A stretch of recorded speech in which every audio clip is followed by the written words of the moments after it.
నేను ఒక పిలిపిచ్చాను, రా కదిలిరా అని పిలిపించాను.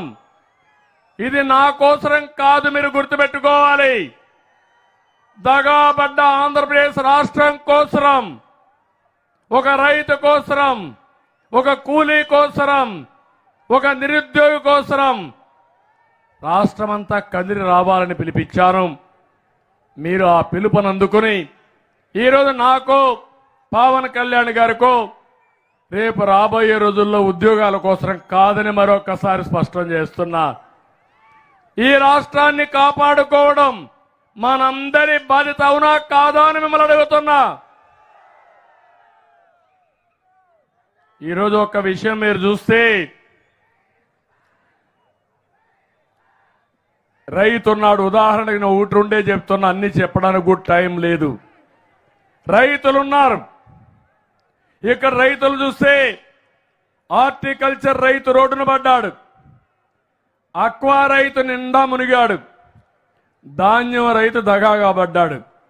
ఒకే రైతు గంజాయి పండించినాడు మాత్రం బ్రహ్మాండంగా రాణిస్తున్నాడని చెప్పి నేను మీకు తెలియజేస్తున్నా.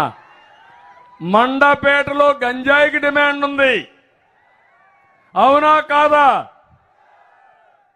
ఆ గంజాయి తాగిన వాడికి భార్య పెళ్ళానికి కూడా వ్యత్యాసం తెలియదు తమ్ముళ్ళు. ఆ పరిస్థితి తీసుకొచ్చాడు. 5 ఏళ్లయింది, ఏ రోజున గంజాయి ఉంది, పిల్లలు చెడిపోతారు. ఒక్కసారి సమీక్ష చేద్దామని ఈ ముఖ్యమంత్రికి ఇంగిత జ్ఞానం ఉందా అని మిమ్మల్ని అడుగుతున్నా. ఇలాంటి బాధ్యత లేని ముఖ్యమంత్రి నా జీవితంలో ఎవరిని చూడలేదని చెప్పి కూడా నేను మీకు తెలియజేస్తున్నాను. ప్రతిరోజు 3 రైతులు ఆత్మహత్యలు చేసుకునే పరిస్థితికి వచ్చారు. ధాన్యం కొనేవాడు లేడు, కొన్నా కూడా అరాకొరా డబ్బులు ఇచ్చే పరిస్థితికి వచ్చారు. ఈ క్రాప్ అన్నారు, దగా చేశారు, గిట్టుబాటు ధర ఇవ్వడం లేదు, మధ్య దళారులదే రాజ్యం, ఇష్టానుసారంగా చేసే పరిస్థితికి వచ్చారు. ఒక పక్క అకాల వర్షాలు, తుఫాను, ఇంకో పక్క కరువు, రైతు అతలాకుతలం అవుతున్నా ఈ ప్రభుత్వం పట్టించుకునే పరిస్థితి లేకుండా పోయింది. ఇంకో పక్క నీరు చూస్తున్నాం, కనీసం పంట కాలువలు కూడా తీయకుండా, మురికి కాలువలు తీయకుండా పంటలు ముంచేసే పరిస్థితికి వచ్చాడు. తెలుగుదేశం పార్టీ హయాంలో 68,000 కోట్ల రూపాయలు ఖర్చు పెట్టి సాగునీటి ప్రాజెక్టులు ముందుకు తీసుకుపోయాం. పోలవరం 72% పూర్తి చేశాం. పోలవరం పూర్తయి ఉంటే ఈ ఈస్ట్ గోదావరి జిల్లాలో, వెస్ట్ గోదావరి జిల్లాలో 3 పంటలకు నీళ్లు ఇచ్చేవాళ్ళం. అలాంటిది మొత్తం మునిగిపోయే పరిస్థితికి వచ్చింది. ఇంకో పక్కన అక్వా రైతాంగం చాలా దెబ్బతిన్నారు. ఈ రంగం కుదేలైపోయే పరిస్థితి వచ్చింది.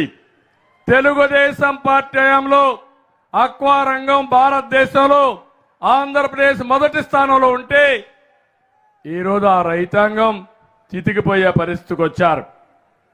ఈరోజు 3 రెట్లు ఖర్చులు పెరిగాయి.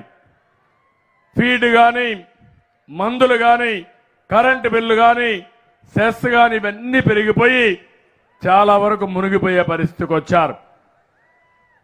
విద్యుత్ అయితే ₹50 ఇస్తారని చెప్పి జోన్ సిస్టమ్ పెట్టి మీకు మోసం చేసే పరిస్థితికి వచ్చారు. నేను ఒకటే హామీ ఇస్తున్నా, అక్వా రంగాన్ని ఆదుకుంటాం.